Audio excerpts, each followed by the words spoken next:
Assalamu alaikum rahmatullahi wa barakatuh, everybody. This is your host, Preacher Moss, the host of the Shoutout Show. Hope everybody's having a wonderful Thursday. As you know, this will be the last Thursday for quite a number of Thursdays as we're heading into Ramadan. Today's show is called, of course, Getting Ready for Ramadan. And I have to say, brothers and sisters, just being totally honest, my Ramadan is off to a bit of a rocky start. I managed to screw up my computer, erase all my data, and at the same time managed to lose my cell phone on the same day. Now, I would normally probably be in all kind of a panic, anxiety, my hair on fire, running around. But it is that time of space where you become reflective. And I have to say that normally there would be a high level of anxiety. But today is like, you know what? I'm kind of in that mode about Ramadan, which is the scope that I can be thankful, which is the scope that even though I erased all the data on my computer, Allah somehow saw fit to bless me to figure out how to open the computer up and load the data back in, despite all of the security protocols. Somehow, some way, though I am not a techie, I was able to do it, and there was a calmness to it. And eventually, of course, I will replace my iPhone. It's not the first time I've lost an iPhone. I've had them stolen. It's not that, brothers and sisters. It's just a bit of a reminder, if you will. It's a reminder in some regards that I remember, brothers and sisters, where there were no iPhones and there was no technology for text and things like that. That the computer was a bit of a amalgamation that it sounded great until you got to use it, And I have to say, the best thing about Ramadan for me, and we're going to expound on that, is the fact that it does not involve any technology. It involves a human heart. It involves your intentions. It involves a willingness to acknowledge that we are blessed in so many different ways, infinitely blessed in so many different ways, that the fast in and of itself is not necessarily us giving up food or giving up allowable pleasures. It is an acknowledgement, brothers and sisters, that this could be a permanent condition, that we could be giving it up involuntarily, and that the things that we see going throughout the world at some point in time, they do have a bit of a chain of command that they must follow. That the human being in its most basic form is probably the most uncreative individual that's ever walked this earth. And why I say that is because we claim to be creatives. I use the word creative myself, but we claim to be creators when in essence we are nothing more but very, very efficient discoverers of the bounty and the beauty that Allah has brought to us all over the place. I personally tell people when I get to Ramadan, it reminds me of some things that sometimes I forget. That sometimes I forget that there was a time where I didn't fast at all. I barely prayed. And what I mean is, I look at some 30 some years later being this religion. I'm blessed to say I never missed a Ramadan. I'm blessed to say that I did my fast. I'm not bragging. I'm saying I'm blessed because I had the opportunity to do it. Many of us know that over the last 2 years, we had some very difficult Ramadans. Many of us will look around the table at our iftars, will go to the Eid, and we'll realize that there's some people and personalities and characters that have been important and instrumental in our lives, and they're not around anymore. And we celebrate their memories because we can't celebrate with them physically anymore. And it's also a reminder, brothers and sisters, that at some point in time, all the things that are permissible, our families, intimacy, they will all go away because we all have to return to our natural essence. From death we come, and to death we return.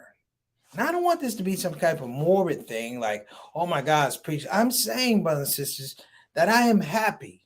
I am elated to be here for yet another Ramadan. Because there's some things in my personal life you don't know about, but there's some things and challenges I went through, and I sit here going, wow, alhamdulillah, I'm still here. Alhamdulillah, somehow, by the blessing of Allah subhanahu wa ta'ala, I'll be able to stand here in front of you and be able to make this proclamation, make this statement that is a pathway to a celebration that we call Ramadan. So gear up, brothers and sisters. We're going to be getting ready for Ramadan, and I'm going to tell you how we're going to do it here on the Shoutout Show. Thank you so much for joining us. Let's go ahead and get it rolling. The Shoutout Show, getting ready for Ramadan.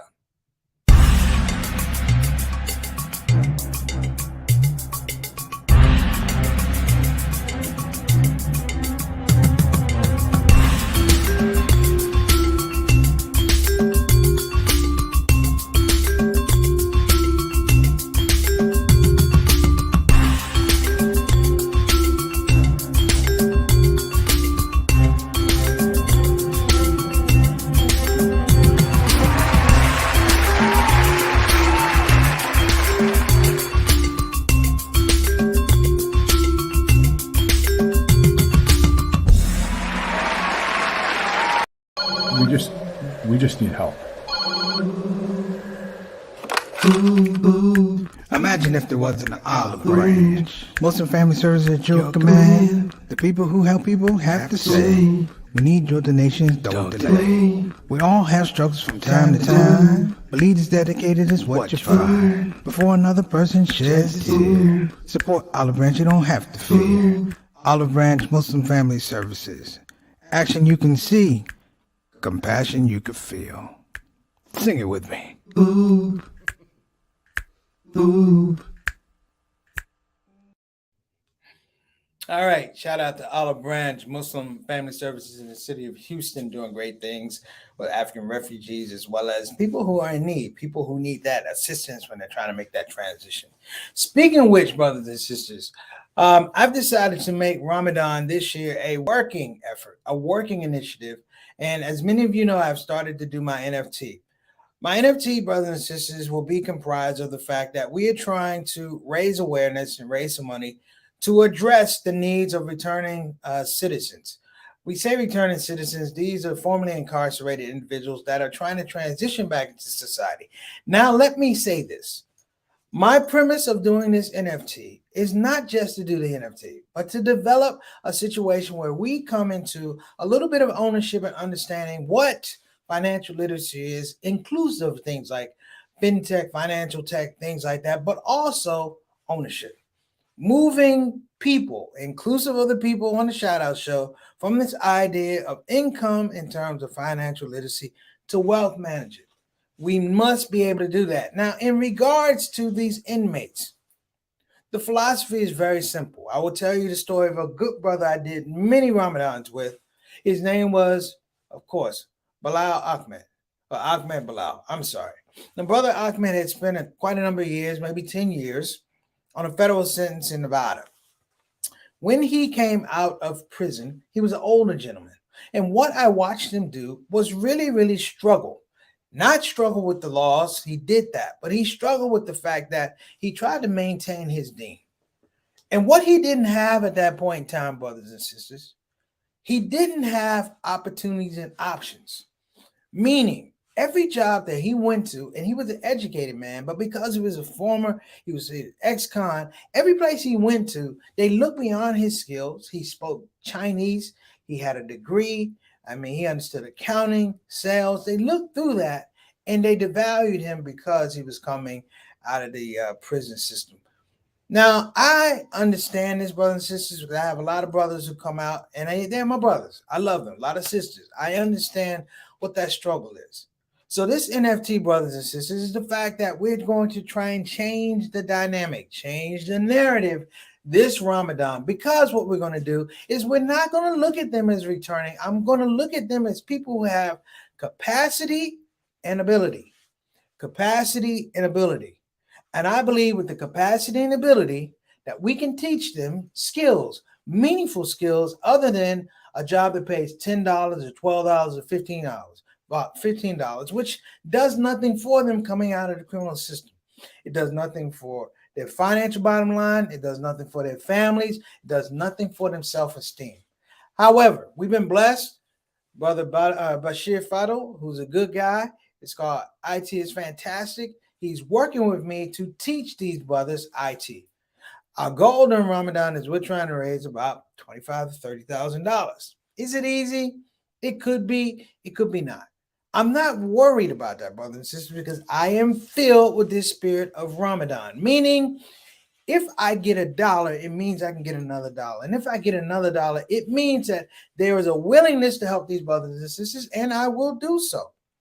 And I will call on all of you to please help these brothers and sisters learn IT skills that take them from that $10 to $15 an hour to maybe moving them to be able to compete for a job that pays $65 to $75 an hour.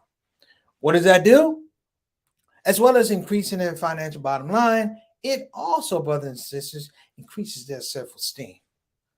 You see, if there was an opportunity to go to an institution of higher learning, and someone said you have two choices, the community college or Harvard or Princeton, which one would you choose? Exactly.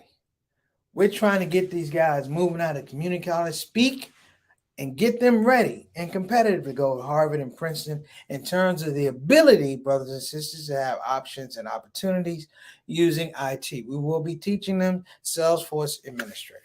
So let me get to our people in the comment section, Satana.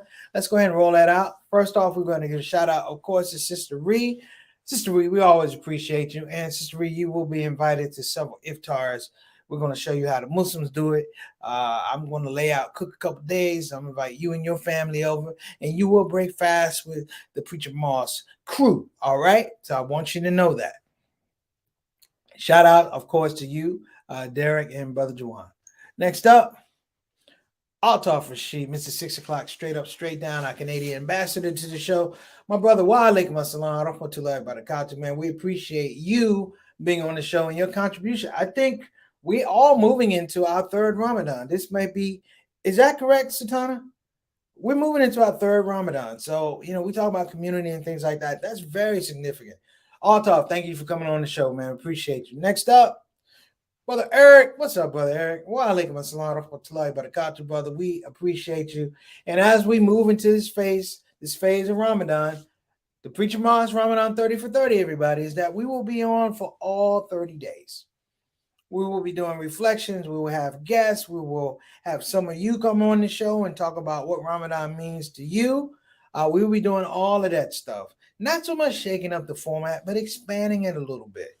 So you will be hearing some talks from scholars. You will hear some talks from me. And inshallah, I will hear some talks from you. All right? So next up, we got Johnny L. Thomas, my little brother. What's going on, JT? Wa alaikum assalam, rahmatullahi wa barakatuh. Everybody, I want you to know, I think JT has done more Ramadans with me than anybody in the world. So shout out to my little brother, because there are times he doesn't have to. But he fasts with his brother just for moral support. Just to let me know that what I'm doing is important. Love you for that, brother. Appreciate it. Shout out to Sister Yolanda, Miss Maisie. Miss Maisie. We got we got a crew over there, the Thomas family, Mamie, everybody on that side of the game. Shout outs to all of you. Okay, and my main man coming up here, Bilal Salahuddin and Sister Sonia Dalton Salahuddin. Hey, man, shout out to you, brothers. We appreciate you. And my sister Sonia, thank you so much for being such a part of the Shout Out Show. Wa alaikum assalam wa rahmatullahi wa barakatuh. I hope you guys don't mind me rambling on Ramadan, because I'm gonna get a little knee deep with this thing. Not sentimental, but knee deep about this thing and why it's important. Okay.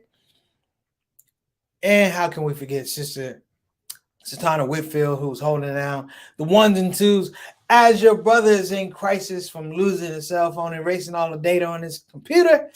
We have Sister Satana who comes to the rescue that will allow me to run the T-Mobile. Hey, JT, I might be calling you from T-Mobile. We're on the family plan. Real talk, we're on a family plan. But I just want people to know, every time you see the Shout Out Show, it's a collective. And what I mean by collective is like people play their role. Like, it's not that people come on the show and get in the comment section, but they come because they know it has value to me. It has value to the show. They know that it gives me, in my own special way, joy to see them on the show. Now, everybody isn't going to stay on the show. I know that, brothers and sisters. We're all well aware. People come and go. But I have to say, for everybody that's come and go, God bless you. And the people that came and stayed, God bless you 2 times. All right. So let's get into this whole thing of Ramadan. Sister Tana, we ready to go? Are we ready to go? Okay. I apologize. My Wi-Fi is acting a little wacky, so I apologize. So here's the deal about Ramadan, brothers and sisters. In my initial run-up to being a Muslim, they told me everything about Islam except Ramadan. I think the brothers held that out. I knew about the Quran. I knew about Shoutouts. I knew about Zakat. I knew about these things. I know about La ilaha illallah Muhammadan Rasulullah, but nobody really talked to the brother about Ramadan. Now, when I think about it in terms of a pitch, if you will, if you were really telling somebody about all the great aspects of Islam, and you told them this, he said, by the way, for 30 days, you got to fast. You can't drink. You can't eat. You can't be with your lady. You can't be with your guy. You would think that's an Achilles heel. But I'm going to tell you something. It was most likely one of the most pivotal parts of my Islamic development. And let me tell you why. Because the time that you started doing Ramadan, it was empowering to know that people all over the world that shared this faith were going through the same thing as you. As a black man in America, and for everyone else who deals, people of color that deal with oppression, we deal with it, but it is never the fact that people around the world in our space know what we're going through at the same time. We're talking about that string of consciousness, if you will, is missing. And I also believe that for the African American, it is an inclusion, if you will, that moves beyond the Muslim community per se. The African American Muslim has a certain gravitas that says these are the things that again make me special in this situation over a period of time. We talk about the nation that they would just fast, in the wintertime. But you know what the interesting thing was? They fasted. Thus, the idea of fasting when they made the transition to Sunni Islam, it is not a far-fetched issue. You see, the danger that people feel about folks and having connectedness, if you will, having a unified purpose, is the fact that it exposes those who do not have it. It freaks out people. I remember being at work and telling people why I wasn't going to lunch my first year of Islam. Why aren't you eating? Why aren't you drinking? Because my first year of Islam, I almost killed myself. I didn't know how to fast appropriately. I didn't know that when the sun went down, you broke your fast, right? I would break my fast 3-4 hours after, because I'm like, okay, I wouldn't do an iftar. I do a burger here or a Snickers bar here or something like that. And someone said, you got the motion right, but you ain't getting the spirit part right. Because I'll be honest, I didn't go to the masjid my first year of fasting. I didn't. Nobody told me you had to go. Nobody told me about Taraweeh. So as I evolved, brothers and sisters, it was interesting because it seemed that Ramadan for me came at a particular pace, not so much for me fasting, but for me being able to really idealize what this thing meant, not only for me, but for other people around me. The goal, brothers and sisters, is that you have to revisit your discipline. Scale down during the day, looking at things you can't do. You begin to realize how much food is a part of your life, how much drink is a part of your life, how much sleep is a part of your life, how much sex is a part of your life. And what happens is you begin to put these things on par and you say, what am I balancing it against? And what you're balancing against, of course, is the mercy and the pleasure of your Lord. Amazing concept. It's been around since the beginning of time, but it takes a fast of millions and billions of people. It takes a fast to remind people that the world that we're in is a very, very temporary place. Think about aspects of the Shoutout Show. The Shoutout Show was born during Ramadan. Sister Satana and I actually took the idea of the Shoutout Show, and it was originally supposed to be maybe a week, and we decided to make it a 30 for 30. Little did we know that a 30 for 30 will wind up being 514 consecutive episodes. We didn't miss. And what happens, brothers and sisters, when you're competitive, because Sister Satana is competitive, I'm competitive, but we're competitive in a different way. We say, how can you make the form, the art better so that people absorb it more? So that people come back with expectations that whatever we're doing, no matter how good it is, it has to improve. You know, there are folks, and I say this, there are folks that have 1 million people on their Instagram. They have 1 million, but you know what? They don't have conversation and connection. This was a blessed idea from the start just because we were trying to do it during Ramadan. And sometimes we pull up the first ever episode of the Shoutout Show, and it was interesting because it was clunky and it was not particularly confused, but all we had was intention. We were riding on intention. Poor Sister Satana watched me grow up on this show, and I, at point in times, was horrible, and I knew it. And I would get off the platform and I go, damn, I hope a whole lot of people ain't see that. Because you had the mistakes, but you had the honesty, you had the integrity.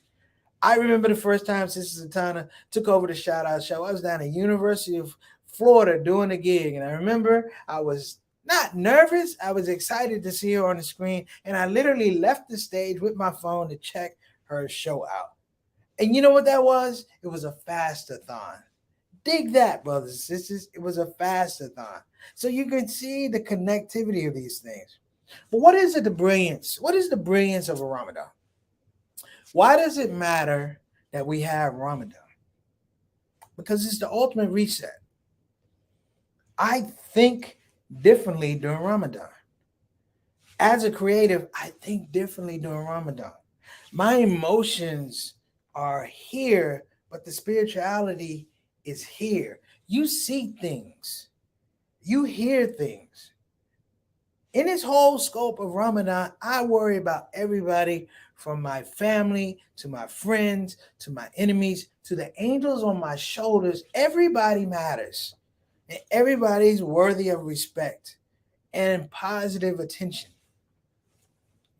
Ramadan may possibly be one of the greatest conventions of modern religion, brothers and sisters. Why would I say that? Because this religion, particularly here in the United States, as much as it has been divided, as much as it's been presented as complicated and controversial, it still has a merit where people will go out and seek to find it. Just recently, a brother took his shahada. Where was he? Masjid Tawheed. And he took his shahada. And that was at this. In fact, Bilal was there. The brother took his shahada. Bilal and Sister Sonia were there. And I laughed from the podium. I said, man, welcome to the Dean team. I said, but you know, if you'd have waited, you'd have been a little happier Muslim. Because he took his shahada essentially 3 weeks before Ramadan started. And the thing I said to the man when I went to him, I said, while I'm joking, and I love you for the sake of Allah, I said, man, I admire your courage. Because in the whole aspect of becoming Muslim, you're going to grow up in one of the greatest experiences to begin with. Literally, we were saying, if you come out of Ramadan with 1 or 2 feelings about your creator and your community, man, you're going to be a tough act to follow. And again, over and over and over and over again, brothers and sisters, we have to be clear about what we're thankful for. You have to express at this point in time that your life in and of itself is not about you, that your life in and of itself is about service and connectivity up to others that look like you, sound like you, and come from the same spawn of creation. Therein, brothers and sisters, we have a challenge. And the challenge is very, very basic. can you acknowledge that there's something greater than yourself? Can you acknowledge that your intention in life is not your own? That it follows a chain of transmission that goes all the way back to your creator? And the whole idea that you can't count your blessings. You can't count all of the blessings that befell you because they came before you even showed up on the scene. They were spent on your mom and dad and your brother and sister, and a decision here, a decision there. And what it allows us, brothers and sisters, is not to get caught up in the mysticism. We're not getting caught up in the mysticism. We're getting caught up in the gratitude. This is the season, brothers and sisters, for gratitude. And that, brothers and sisters, is how we get ready for Ramadan. Now, let me give a couple of notes right up off the bat. A couple of notes is we will be going 7 days a week. The format will be during the week, we will be going around our usual time, which is about 30 minutes. Our Saturday show will be an hour format, usually inclusive of guests. Sunday will be a reflection. Sunday, where I will actually be looking at specific Jews from the Quran. So at least for 4 Sundays, we will be talking about specific Jews. So this Sunday, I have a strong feeling that Ramadan is going to start on Saturday. But this Sunday, I will provide the Jews. Saturday, I will figure out who our guest is. My guest actually might be me. We'll see.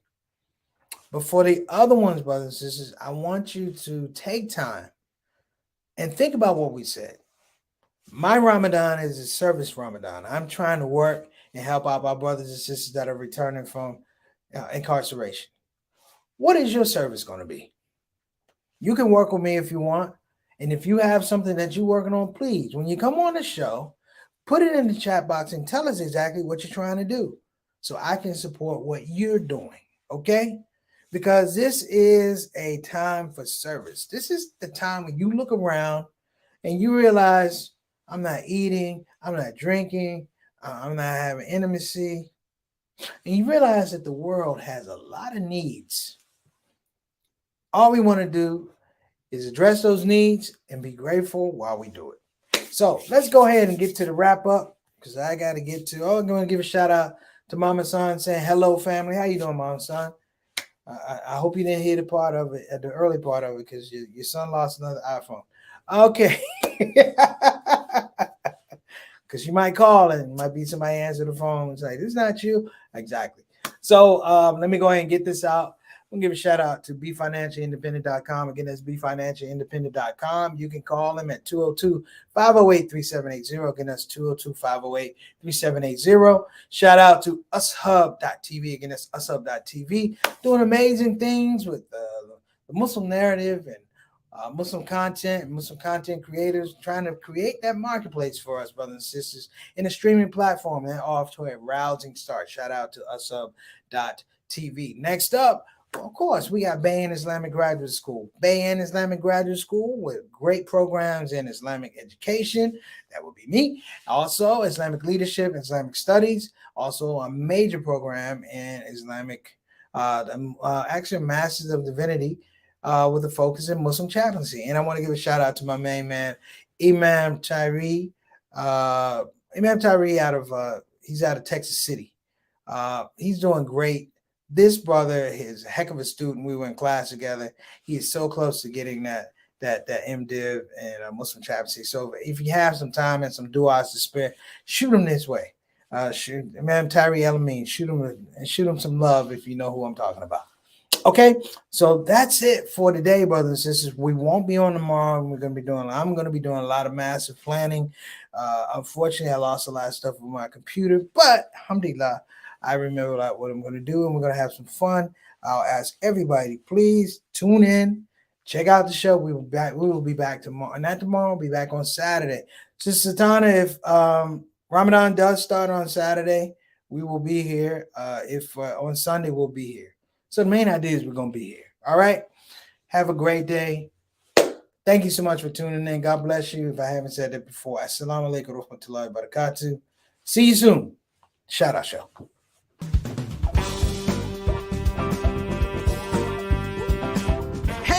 babies. Welcome to Radio WCUC, Convenient Urgent Care, home of the smart patient. This is DJ What It Do. You know what time it is. It's the top of the hour, and the request lines are open. You know what you want to hear. I know what you want to hear. Operators are waiting. I just got to hear Don't Get the COVID. Don't get the COVID. Put your mask back on. The Delta COVID, more contagious than before. Don't get the COVID. Go on and get the vaccine. You know that it can keep you safe, and your people living up in your space. Don't get the COVID. You need to wash your hands. The Delta COVID is more deadly than before. Don't get the COVID. Go on and get your vaccine. You know that it can keep you from dying. Don't leave your family all alone and crying. Don't get the COVID. We invite you to join our fight against COVID and against misinformation. It's time to listen to the doctors and trust the science. When I think of people dying that don't have to die, it makes me sad. Now is the time to be sober. Together we can make this thing over. Let's fight the COVID. Convenient urgent care, home of the smart patient.